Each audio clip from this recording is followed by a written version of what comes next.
en septembre de l'année dernière. Mais finalement, cet examen et cette adoption n'ont pas eu lieu. Les travaux de la commission pour, dans la proposition chef de corps constitué, tendant à intégrer plus que les anciens chefs de corps constitués. En serait aujourd'hui 15 libérations. Votre commission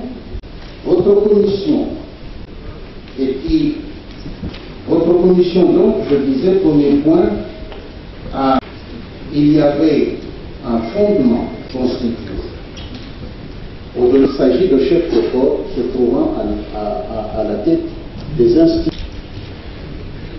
Deuxièmement, votre commission a considéré que, ayant adopté son rapport en septembre de l'année dernière, il s'agissait pour elle simplement, sans toucher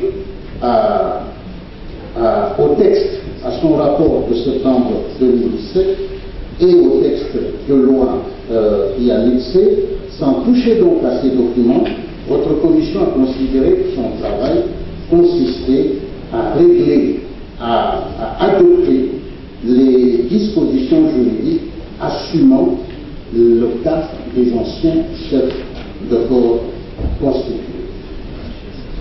Ceci avant que M. le Président, le rapporteur de la commission, vienne donner lecture du rapport, que la loi doit rester des anciens présidents de la République élus, votre commission a considéré que le tronc de la loi ajoutait des dispositions spécifiques en ce qui concerne tenir compte de l'extension du champ d'application aux anciens chefs de corps constitués et pour tenir compte également de notre attention législative la plus pour examiner ceci comme nous l'avons fait. Honorable Président du Sénat, honorable sénateur et chers collègues, la commission spéciale chargée d'examiner la proposition de loi portant statut des anciens de la République élus a réouvert ses travaux à la suite de la lettre numéro 4-Sénat-NSK-546-2018 du 1er juin 2018 du bureau du Sénat au président de la commission demandant l'extension du champ d'application de la proposition de loi aux anciens chefs des corps constitués, afin, respectivement dans la salle des conférences internationales et dans la salle du palais du peuple, sous la direction de l'honorable Paul Boudina Innocent, son président.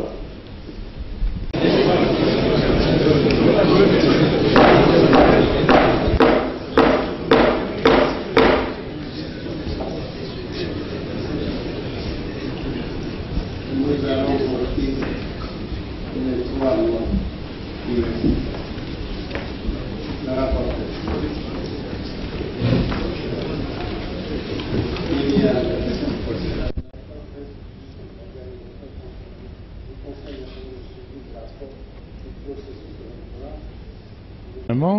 sont devenues des relations de complicité au point où le bureau du Sénat refuse de gêner les membres du gouvernement.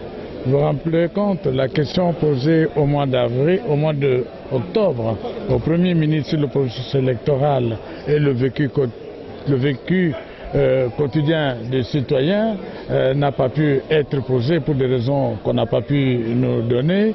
Vous vous rappelez également les massacres du Kasaï, les habitats qui ont été brûlés, les fosses communes, la malnutrition qui en est suivie, etc. Nous avons voulu que le ministre en charge de la sécurité et de l'intérieur vienne nous communiquer les mesures prises par le gouvernement pour apaiser tant soit peu le peuple du Grand Kasaï. Tout a été fait pour que le vice-premier ministre ne vienne pas. Vous vous rendez compte, le premier ministre sait que la session se clôture le 15, il adresse une lettre d'excuse le 14. C'est du mépris pour le Sénat. Il y a là outrage que le bureau du Sénat n'a pas pu assumer. Et la réponse que le président du bureau du Sénat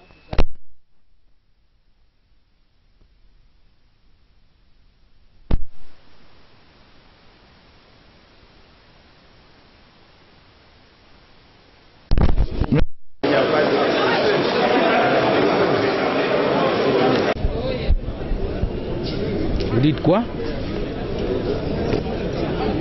Vous avez trouvé quelque chose de spécial? Non, moi je ne sais pas. Nous n'apprécions pas les choses de la même manière. Si vous avez 60% du bassin du Congo, c'est chez nous. Vous comprenez? Et les images que nous avons vues à Brazzaville n'étaient pas des images de Brazzaville. Ce sont des universitaires d'élite, une université anglaise, qui a pris des universités de Kisangani et qui sont allés dans nos tourbières. Vous comprenez? Alors ces images-là, il y a eu des images des Congolais, des scientifiques congolais qui ont été enlevés et nous avons mis ça là-bas et nous avons fait remarquer aux autorités en disant non, ce sont des images du Congo, Kinshasa, de la RDC.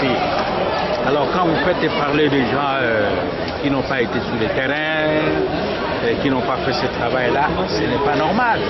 Et nous en avons parlé ici au Sénat, c'est tout. Vous en avez fait état, la presse en a fait état, vous êtes en retard, monsieur. Non, nous sommes en retard.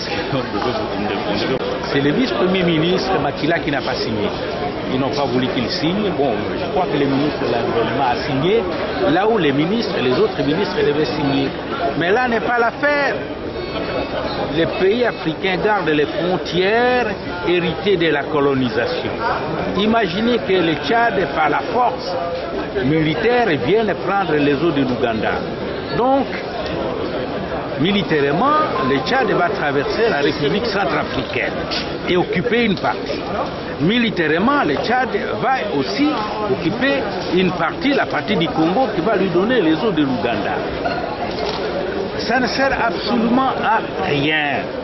Vous voyez, si vous regardez le delta du Nil, il y a 2 fleuves là-bas qui arrosent les deltas. Et 40% de ces eaux-là se perdent dans les deltas du Nil. Il suffit d'aménager ces 2 fleuves, de les relier et les eaux vont aller aussi bien au Niger qu'au Tchad. Première possibilité. Deuxième possibilité, toujours complémentaire. Une fois que ces aménagements sont faits, l'eau, n'est-ce pas, de l'océan Atlantique peut être retirée. Cette eau est débarrassée de son sel et l'eau potable, comme l'eau du fleuve, va arriver aussi bien au Niger qu'au Tchad. Alors non, nous ne comprenons pas que les Africains disent non, nous c'est l'eau de l'Ubangi. Ça ne se passe pas de cette manière-là. Et je l'ai fait remarquer ici au Sénat. Pourquoi l'Ubangi et pourquoi pas la Sanga? Voilà, moi j'ai fait la Sanga. Je suis parti de Brazzaville, par le fleuve ici, je suis arrivé à Mosaka, comme je l'ai dit. J'ai pris la Sanga et je suis allé au Cameroun. Donc je connais ça. Ce n'est pas nécessaire qu'ils fassent ça. Je crois qu'il y a là des gens qui ne comprennent pas ce qu'ils doivent faire. Merci beaucoup, professeur. Voilà. Vous avez indiqué.